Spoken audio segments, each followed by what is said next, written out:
Are you or is somebody you know having a wedding reception?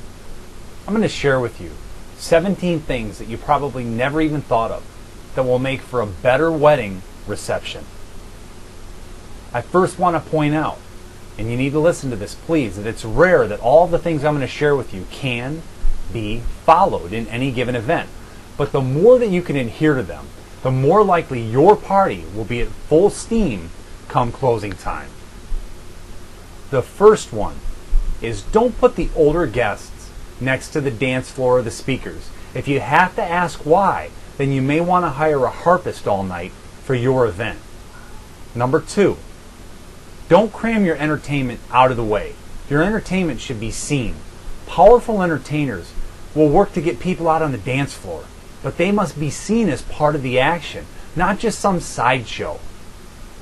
Number 3, a party should end when it shouldn't end, not when you think it should. Ending a party before it dies down leaves everybody with the impression that the floor was packed all night. It just feels better when people are left wanting more versus being completely burned out and just strolling out of the venue. Number 4, a too small dance floor is better than one that is too big. The answer is simple, as it creates the illusion, whether real or not, that the floor is full.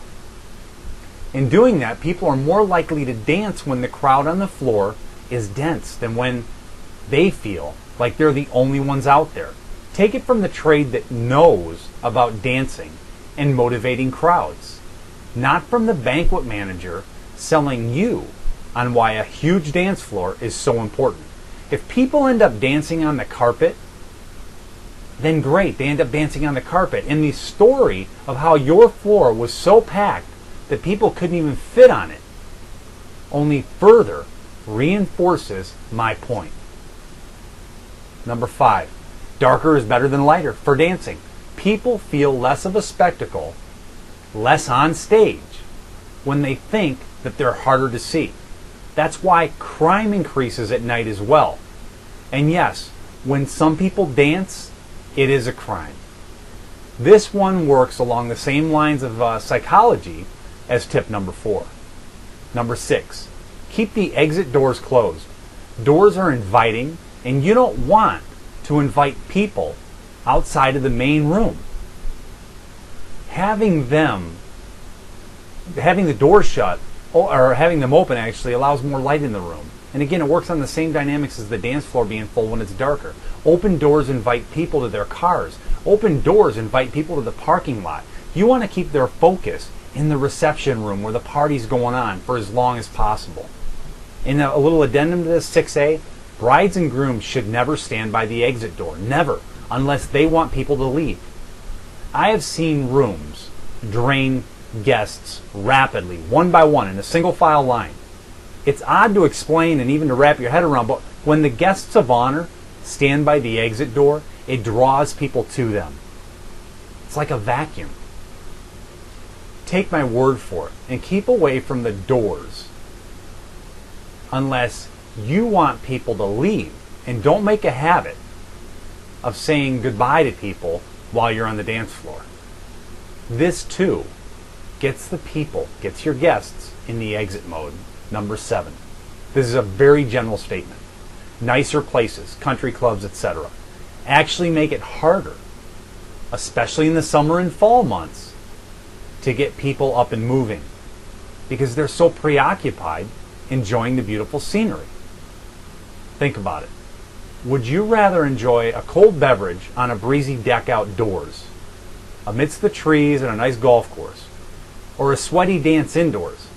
It isn't that the night can't be great, but all things being equal, nicer venues pull from the floor potential. And as a disc jockey, I love playing nicer events, and usually do. That's my target market. Those are the brides and grooms that hire me. But it can't change simple human nature. So if you're having your reception at a really nice venue, then you'll just want to pay closer attention to these things that I'm talking about, the other factors, to tip the scales in your favor. Number 8, the bar. The bar part of the reception should always be in the main room, preferably closer to the dance floor, but not in the way of the lines to the bar. If a bar or desserts or whatever are put out of the main room. Those are huge draws, and a huge percentage of potential dancers then become unavailable to the disc jockey to get them dancing. Bars are like kitchens, and they draw people to them. If you can help it, don't make your disc jockey wrestle with the draw of a bar. Number 9, if you're going to shut the bar down for 30 minutes of, say, a 6-hour reception, do it during dinner. If you do it at, say, 11:30, then the party is more likely going to die out, as people will feel that it's time to go. Number 10, happy music keeps things going. Keep away from any negative vibes at all. Keep the mood up, up, up. Number 11, respect the musical opinions of your local professionals. They do this for a living. Be careful not to cut out all the cliche wedding music, as you'll find that this will negatively impact the dance floor potential. People dance to what they know. A wedding reception is not the time or the place to prove to your friends and family that you are into obscure music. You've got a lot of people from all over your family tree, friends and family, that want to have a good time. So let your disc jockey exercise his or her tools and really work his or her craft. That's what you're paying him for. Number 12, your wedding vendor should eat with the guests and not be fed a soggy club sandwich in the janitor's closet. From years, in fact 17 years of experience, the more brides and grooms treat me as a vendor as a guest, the more likely their unpaid guests will respect us too. I find it rather ironic that the nicest venues that I go to have some sort of attitude toward the disc jockey, the bands, the photographers, and the videographers.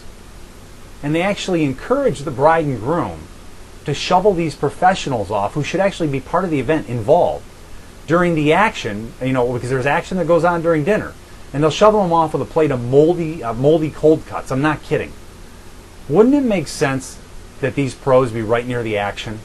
Not to mention, if you treat your vendors like second-class citizens, how do you think that affects their attitude? Your pros that night of your event will bend over backwards to treat you wonderfully if you just treat them with the same respect that you do your guests. Professional wedding vendors will definitely go the extra mile for you when you treat them right. Number 13, we got 4 left. Consider not doing a dollar dance. Why? Well, the reason's simple. When the bride and groom are doing this, the guests realize that they won't be seen slipping out the door, and it definitely stops the momentum of a great party. If you must do a dollar dance, do it early on after the main dances and limit it to 3 songs maximum. Number 14, people tend to remember the beginning and the end of an event. That's why your disc jockey should do a strong grand introduction and play while your guests are enjoying cocktails early on.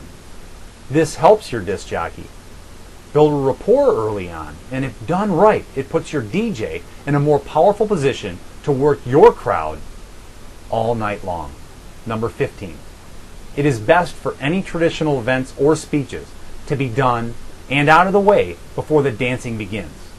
In addition, it's important for pictures of the bridal party and the bride and groom to be done, when at all possible, before the dancing begins. As a disc jockey, I have seen more parties lose steam because the bridal party is having pictures taken after the bridal dance. So please do all the pictures before. It may cost you an extra hour earlier in the day to get up earlier and make it all happen, but it'll save you from losing momentum and potential on your dance floor and a lot of guests early on in the evening. Number 16, do all you can to arrange your rehearsal dinner 2 nights before, not 1 night before the reception. Why? I have seen many weddings where the bridal party was hungover. They were burnt out from the night before. And this can, but not always, play a big part in building some inertia early on with the dance floor and getting the bridal party, because a lot of times those are the younger people that get it started. And number 17, if you have to cut corners, don't compromise on the entertainment. My clients never complain that they had paid too much for my services. And also know that experience is king. As a disc jockey, I am better after every event I do. For more great tips on having a super wedding reception, visit my website from time to time as I update it with new videos and articles. My website is at boogiebrothers.com and I can be reached at 248-541-0250.